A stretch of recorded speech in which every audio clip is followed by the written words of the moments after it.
Getting beauty treatments done in Seoul is a no-brainer, so here's where I'd recommend to get your nails done. But first, we're starting the day off with breakfast. This is the Park Hyatt Breakfast Buffet, and I love it here. We get free breakfast, so we're here basically every morning, but there's a lot of selection. One of my favorite parts is that you can order these fresh juices that they'll make for you, or you could choose from these like ready-to-drink ones, obviously. And we're off to spend the day in Hongdae. We're just getting some bread to start off the day. I mostly wanted to get it for my sister to try because it's her first time here. I feel like a few things we're doing on this trip is like, I want my sister to try it. And then the nail place I really recommend is 5x5 Nail Studio. I've been to them before and I love them. If you won't be in Hongdae, they also have one in Seongsu, but I really recommend them. The touch of the detail is just like crazy. Like they bring out like color pencils, crayons, glitters, like everything. They post monthly designs you can choose from, and they're always really beautiful, and I just love that it makes it easy to choose, honestly. We walked on over to AK Plaza, and they have a cinema roll store here and cafe, so I love that. We were mostly looking for the T1, not T1, T Money, like keychains, and we couldn't find them, so no luck there. We went across the street to the Olive Young, and obviously, it's not a day in Korea without an Olive Young trip. Like I could quite literally go in one every single day and walk out with a haul. I'm not a league girl, but I'm traveling with people who are. So we went to T1 base camp, and then my sister actually got the very last ticket for like the T1 viewing party. I feel like I didn't see much footage or content about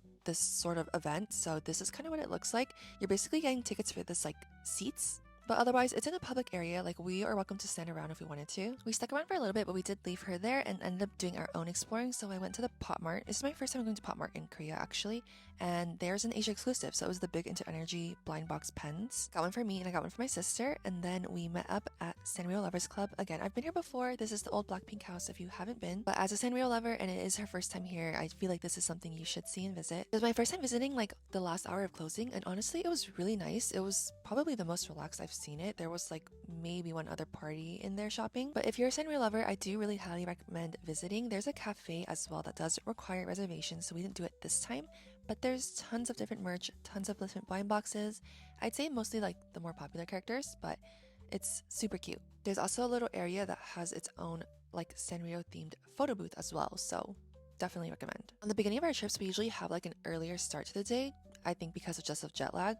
But because of that, we are a little tired. We headed back pretty early, but also it's my fiance's birthday eve. It's our first time celebrating his birthday overseas. So me and my sister just snuck on over to Coex. I needed to grab a slice of cake for him. We didn't want to do a whole thing because we knew we would not finish it. So I got little gifts, and yeah, being right next to Coex was super convenient for us. We would just go on our own, and then we finished the night off with some room service.